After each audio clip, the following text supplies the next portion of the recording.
Thanks to EA for letting me play Season 25 early, and today I want to go over all the changes that I found now that I have early access to the new season, and that starts here in the lobby, where in the Legend customization we have the new Animations tab. Now, these are the select animations at the start when you choose your character, and now there will be certain select animations that will be available to use for any skin, such as this brand new Pathfinder power-up select animation, which can be equipped to any skin. However, there are certain skins that are still specific to that skin, such as the Pathfinder Memoir Noir skin, and honestly, a lot of the Legend select animations that we have in the game right now are unfortunately tied to the specific skin, so most of them won't be usable for existing skins, but it seems going forward from Season 25, they'll be making most new select animations universal. Now in the Legend customization, they've also added a new sort feature, where you can sort skins by rarity, owned, and A to Z.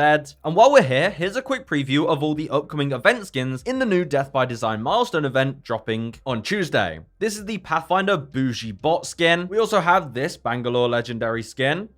Again, looks pretty nice. There's also a legendary Fuse skin. This looks super slick. He barely even looks like Fuse in my opinion. So cool. He's got tattoos on his arm and whatnot. We also have a rare Mad Maggie skin. Now, this could be in the milestone event, or it could be from the free prize tracker. It's this purple design, or with the Belva logoing around it. Pretty nice. We also have a ballistic skin. I mean, I've never seen ballistic so dripped out. Look at this guy with the beanie on and everything. We also have this epic crypto skin, sort of diamond textures on the top of his coat, and this white and gold look. Once again, could be part of the event. Once again, it could be part of the tracker or the event itself. There's also an epic skin for Loba. Same thing goes for that. And it also has this kind of gold texture similar to that seen in the Battle Pass skins. And then the last skin is the legendary Runway Witch skin for Catalyst. This is probably my least favorite of them all, but looks cool. I also scoured through and found all of the weapon skins. So we have this legendary Flatline skin, the Fatal Riches, which is cool. It's had this kind of leather stitching with the Belva logo, and you'll see this theme throughout all of them. Moving on, we also have an R99 skin. This one is an epic, and this has all that kind of red and golden theming to it with the Belva logos again. There's also a legendary Vault skin, the High Energy Elegance. And you can see that stitching looks really luxurious. I really actually like these designs. There's also an epic Spitfire skin, the Vintage Ripper, which has more of this kind of diamond texture. It's even slightly animated as well,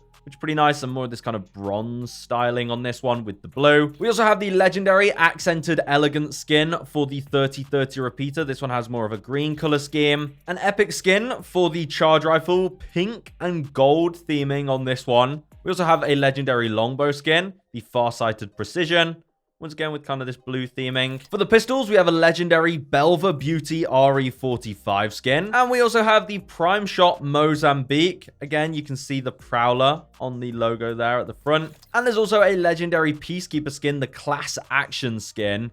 Jeez, that looks nice. And then we have the legendary G7 Scout Reactive skin, the Crested Vanguard Legendary. It's a recolor of the Season 6 skin. And yeah, this is a pretty nice recolor. It's got a lot more going on. The purple sort of fire that comes out of it as it reacts when you play with it. And this is the reactive skin as part of the milestone event. You'll have a 2.5% chance of getting it out of all the packs. You know, I don't agree with milestone events, but the skin itself looks pretty nice. And this luxurious theme overall, I dig it. Now, while we're talking about the event, we also have the brand new Pathfinder Heirloom. Now, this is this black and gold color scheme. It has the Belva logoing on it. And it also comes with the finisher, where he jumps off the top rope, drives you in the face. Really, really nice. And also a banner frame. And it also comes with brand new unique animations. Now, that also means the regular heirloom also has the animations. And there's a really cool one that now I've been able to play. Looks so cool. When you crouch and emote, he pulls out a teabag. Now, you may be wondering what this is. Well, this is him teabagging the enemy. So after you kill someone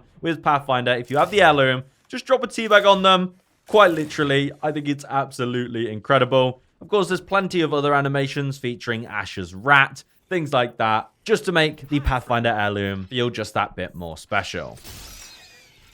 Oops. Now, going into the firing range, we have quite a few interesting changes for the weapons. First of all, we have this brand new legendary sniper stock. It says it has fast handling, large aim drift reduction, faster reload times, and no movement penalty while the weapon is drawn. Now, this is really good because what it means is you can just run around with your sniper out because it doesn't give you any movement penalty. And the big reason this is a huge buff if you have this is it means you don't have to pull out your sniper to then do your shot. You can just carry it around at all times. If you see someone, you can instantly aim in and you're ready to go. No running around, seeing someone, pulling out the sniper, which takes a while, and then aiming and firing. So overall, this sniper stock is a really, really nice improvement. Now, we also have the Bocek. Of course, the Bocek will now take the arrows. We've already talked a lot about this, but now I've been able to get my hands on it. I've been able to test it out, and there's a few things that I find really cool about this. First of all, if you want to upgrade the Bocek at one of the weapon arsenals, well, you can do at the sniper one. Even though it doesn't take sniper ammo, if you want to upgrade it, you can still do it at the sniper arsenal, which I think is great, because obviously, if you want to do that upgrade, give it a sniper stock and get a scope for it, then you can do. Now, you can also see it comes with the accelerator hop-up, so dealing damage will charge your ultimate and gain you more Evo points, which is nice. But what about the Bocek itself? Well, the damage that it does is this. So a fully charged body shot is 55, a fully charged headshot is 88, and of course, you can still fire it really fast by just, lightly tapping it, and a light shot will do 25 damage. However, it now has the option to charge up. You have to put in a frag grenade, so you need a frag grenade for this, and you can see it literally catches fire. The arrows are on fire in the magazine, which is really cool in the inspect animation. But also, this isn't as simple as just shooting explosive arrows like this, which explode after a short period of time, dealing 25 damage. Also, it slightly reduces the actual base damage, so it does 40 to the body and 64 to the head. But of course, it has that 25 explosion. But you don't have to fire the explosive shots. Instead, as long as you don't fully charge it up, it won't shoot the explosive shots. So, you can still do normal shots. You can still almost fully charge it to still do normal shots, and then save your charged up explosive shots when you want by fully charging up the Bocek. So that's how that works, which I find that feature pretty nice. Overall, the Bocek is pretty interesting. I don't think the explosive arrows are crazy. Like, they don't deal huge amounts of damage, but you can imagine in an actual game, if someone's camping an area or hiding behind certain abilities, you can just send those things in and blow them up. Now, another thing, the Skull Piercer is finally back, so it can go on the Longbow 30-30 and the Wingman, but also the Wingman has had a new upgrade as well. First of all, it has a faster fire rate, so it does shoot faster, but also it can now take laser sights. I mean, yeah, that's a thing now. So, of course, that means you can be more accurate while hip firing, which is actually huge for the Wingman. I think people are going to use this to their advantage a lot. I mean, it shoots super fast, and if you're up close, you can still have super accurate shots and shoot really fast while doing so. Next up, we have the Devotion to talk about, because the Devotion has had one really awesome change. The Turbocharger is back, not as a hop-up. Instead, to turbocharge the Devotion, give it maximum attachments, and it will. Now, what that means is full purple attachment. So you need a purple mag, you need a purple stock, and you need a purple barrel stabilizer. As soon as you do that, it becomes turbocharged. It will say on your screen that it's turbocharged. I think that's the only real way of finding out that it's turbocharged. Other than the fact that, of course, you shoot it and it's immediately charged up. So that's a pretty cool change. Now, if you don't have a scope, it's fine. If you have one blue attachment, then it will lose the turbocharger. So it has to be fully purple, which gives more importance to these weapon arsenals. Upgrading your gun at the weapon arsenal will be much more important for the Devotion. Now, the Havoc does not get the same treatment. You cannot turbocharge the Havoc. It doesn't matter. Poor Havoc. But the Havoc has come out of the care package, and the new stats are as follows. Its base magazine has 18 ammo, and the purple mag now gives it 29 ammo. As for the damage values, we have 19 damage to the body, we have 14 damage to the legs, and we have 25 damage to the head. So those are the changes to the Havoc. Now, the Akimbo P2020s have also seen a nerf. Their base magazine now only holds 16 ammo. So instead of having 20, they now have 16. And this is the case for the magazines as well. So a white mag now only has 18 instead of 22.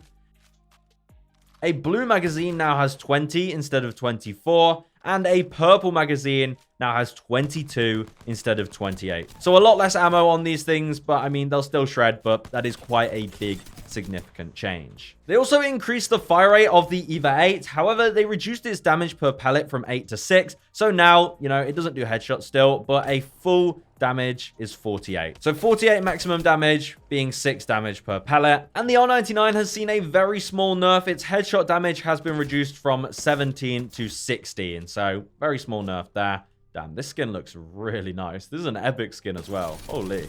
Now, the triple take will be moving to the care package. It has a gun shield, so that's pretty nice. So you'll be protected while using this. And it has 12 ammo. It does this much damage. Direct, it's 69, so it's 23 per shot. And to the head, it's 111, which is 37, if my maths is correct. Per shot. Yes, it is. So yeah, the new triple take's pretty cool. It also chokes up really fast. You can see here, really, really fast to choke up. So yeah, that's the triple take. Pretty cool. It's definitely going to be devastating. The triple take's always been a good weapon in my opinion. And now it has the gun shield attached. I also noticed something cool about the new Legend Sparrow. He has a unique pickup animation for the Bocek. Look at that. You pick one up and he swings the arrow around. Pretty nice. And with the Bocek, Sparrow gets 50 ammo instead of 40. And of course, the arrows fall on the ground for you to pick up. But you're definitely going to be better off being Sparrow with the Bocek. Now, as for Sparrow, we talked about his abilities and everything is kind of as expected. So his tactical has 3 charges and it's this scanning dart. So it goes on the ground. It takes about 3 seconds to activate and then it will track the person. And you can basically see them through walls. Now, the person has to be in line of sight of the dart for them to get scanned. But if no one's there, the dart will just sit in the world until an enemy walks into it. So it is literally like a trap. It's like a recon trap, which is pretty cool. But this can be shot and broken with 1 shot. So be careful because if the enemies see you tracking them, they'll just shoot it immediately and the track won't go off. Now, can you stick an enemy with the tracker dart? Well, no. You can hit them. It will deal the damage and then it falls on the floor. So you can if you want. I mean, they'll very easily break that. But you can't stick it to the person and then let them run around revealing their whole team, unfortunately. Now, for the ultimate, let's see. Can we stick the ultimate as well?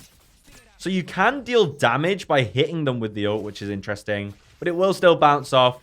And then it will continue to deal 6 ticks of 20 damage to everyone in its radius with line of sight. But Sparrow's passive is honestly my favorite part about his kit, the double jump. So the double jump has a very short, like 3-second cooldown, and you can just do this any point you're in the air. You just press jump again and you will double jump. But he also has the wall bounce passive, which is separate to his double jump, where when you're climbing a wall, you'll see this icon on your screen, and there you can press jump again, and you will just get launched upwards. And that's separate to the passive. So you can just do another double jump after that, which is pretty nice. Now, one thing I did want to test, and it's quite unfortunate. What about an Octane jump pad? Can you do a triple jump? Well, unfortunately, when you do an Octane jump pad, the double jump is overwritten. So now I cannot do another jump. It's really annoying. It would be so much better if you could triple jump. But yeah, that's not the case. So going on an Octane jump pad, no triple jumps. It just overwrites his passive, which is really unfortunate. I really would have loved to be able to do super mega triple jumps.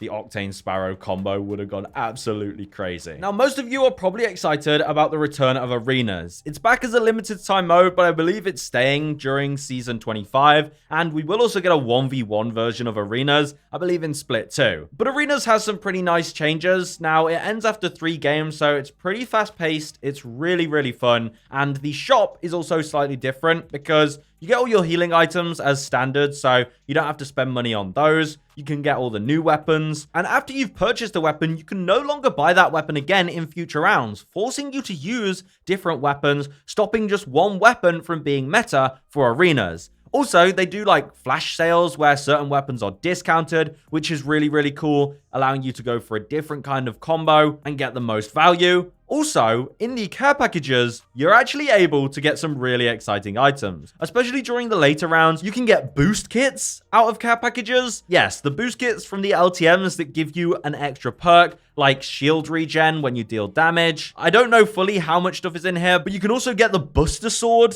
out of the care package in Arenas during the late rounds. So definitely play for those care packages in some rounds when you're able to get things like that. Now, when it comes to ranked, we are able to see the ranked ladders. This is a new system where every weekend there's a kind of tournament. You'll be placed in a leaderboard of 100 other people of your similar skill level, and you'll be able to play throughout the weekend. Your top 10 matches will determine your place on the leaderboard, and this will determine your rewards. You'll get weekly rewards. And if you consistently place in a specific tier based on being in the top 10% of your leaderboard, then you will get some special split long rewards at the end of the split. And if you consistently place in tier 1, being the top 10% of players during the weekend ranked ladders, then you will get the skydive trail, which we're able to see in game, the ranked ladder champion. It's this kind of mint green skydive trail. And what's good about this, it means, you know, predators and masters aren't getting dive trails and then getting targeted because of that. It means everyone, no matter what rank you are, is able to get this as long as you place high up in those ranked ladder leaderboards when you play every weekend. So there we go. I think that's about everything I noticed in my brief time of being able to play Season 25's early access. I do get to play it tomorrow as well, so let me know in the comments if there's things you want me to try out, and I'll report back to you in another video. Anyway, I'll see you guys in the next one. Goodbye.